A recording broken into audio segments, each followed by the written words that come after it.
Dale Cherry. Dale and I have known each other over 25 years. I don't know how long, what year exactly we met. No. So how did we get? But how did we meet? That's what I'm trying to. I'm trying to remember because you're one of the people I've known the longest. Yeah, it might have. Because I met John Meany in like '86. Okay, and that's when I was involved with John. So maybe we met through John.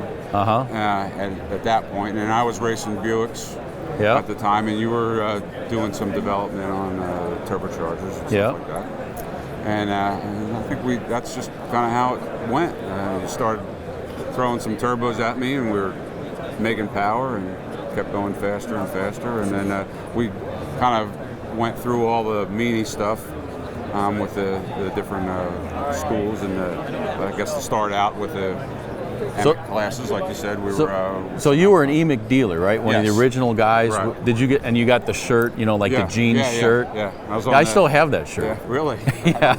I honestly still have it. There are like 10 of us. So it was me and yourself. John Lingenfelder. Craig Railsback. Yeah. A couple other Craig guys. Pyle. Yeah. A couple others. There was originally 10 guys, and I think that was pretty early on. I swear that was in the 80s. Yeah, the late 80s. Had to be the late 80s. Late 80s, because it was up in Detroit before Excel took it even over. Yes. So it had to be late 80s. Yeah. So I went up to visit John. But I don't think we did turbos back then together. 86 or 87. No, I don't think we did it. It was just like we were there in the same room. We didn't really know it. You were East Coast guy. I didn't talk to East Coast guy, No. But, it's been a pretty good ride because we've done a lot of stuff over the years. Yes, we have. Didn't you win a championship with that Buick? I won an NMCA World Championship in 2000. And that was a single turbo car back turbo then? V6 Buick, That was like 80 millimeter back in the day. Big 80 millimeter. That's a good memory. We try to make an 80 millimeter old technology spool. Back then was that was a real challenge. That was crazy. Yeah, we worked with a lot of different stuff with you on that. And then later, so Dale, the tuner though, not the driver, but the tuner, has done a lot of Bonneville stuff. I started out with Wayne Jessel. And you'd supply turbochargers. We got to get Wayne in the booth. I got a story about Wayne. Intercooler story. Oh yeah, that's a good one. That's a good story. That's a good one. Hurry, I got to have a bigger intercooler. No, you don't. I'm not selling you one. So I got started with Wayne, and then moved on to rad rides with the Blowfish. Yep. And we did set records with that, and just moving on, just keep moving up and on to different things. I was able to get myself into the 200-mile-an-hour club thanks to Wayne. Very awesome.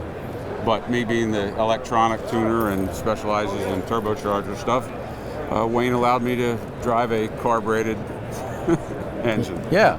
So it's kind of a soft pedal, but that's okay. It was okay. It's different. High RPM, soft pedal, but it keeps going. And we moved into the 10.5 Outlaw stuff. Yeah. And I was doing the tuning for Joe Newsham, who had some records as well. And still a very competitive racer at this point. Mm-hmm. And here we are. Yeah. Well, I appreciate the legacies, the stuff that we did, because we overcome a lot of stuff over the years that people don't realize. Back in the 80s and 90s, we had stone knives and axes for fuel injection and even turbocharging. Even though we had the best stuff, compared to what we got today, is so much better. It was the best at the time. Yeah.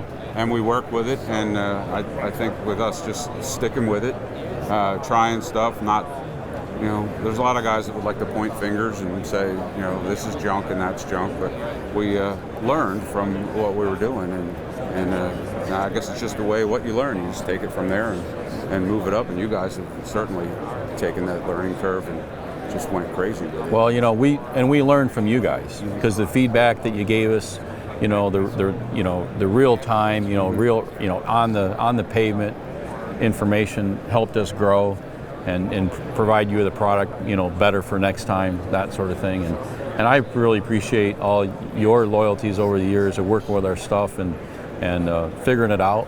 Yeah. And I appreciate growing together for so many years, because we really have. I mean, yes, we have. We're older. We look the same, but we're older. We we're haven't just older. Changed a bit. No, not a bit. Same guys. So thanks, Dale. Really Harry appreciate Hook. it. Harry the Hook. Oh yeah, I remember that. It's been awesome.